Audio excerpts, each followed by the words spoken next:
Assalamualaikum warahmatullahi wabarakatuh. Baiklah, di sini saya akan menjelaskan materi tentang strategi pembelajaran berbasis proyek. Pengertian strategi pembelajaran berbasis proyek.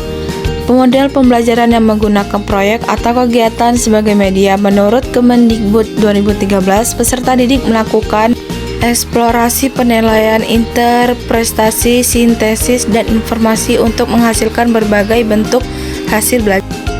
Contoh langkah-langkah pembelajaran berbasis proyek: yang pertama, menentukan pertanyaan dasar; yang kedua, membuat desain proyek; yang ketiga, menyusun penjadwalan; yang keempat, memonitor kemajuan proyek; yang kelima, penilaian hasil; yang keenam, evaluasi penilaian.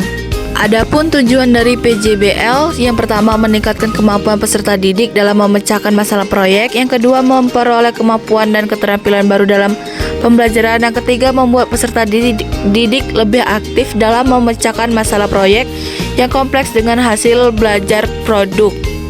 Karakteristik PJBL: yang pertama, peserta didik membuat keputusan tentang sebuah langkah kerja; yang kedua, adanya permasalahan atau tantangan; yang ketiga, peserta didik secara kolaboratif bertanggung jawab untuk mengakses dan mengelola informasi untuk memecahkan permasalahan.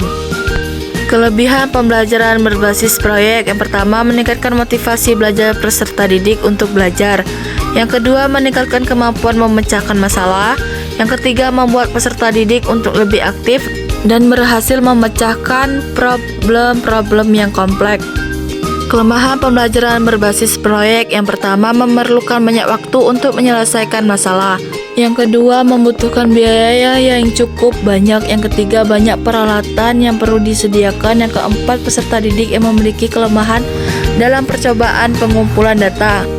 Yang terakhir, hambatan PJBL: yang pertama, memerlukan banyak waktu yang harus tersedia untuk menyelesaikan permasalahan yang kompleks; yang kedua, banyak orang tua peserta didik yang merasa dirugikan karena penambahan biaya untuk memasuki sistem baru; yang ketiga, suatu transisi yang sulit bagi instruktur yang kurang atau tidak menguasai teknologi; yang keempat, banyak peralatan yang harus disediakan.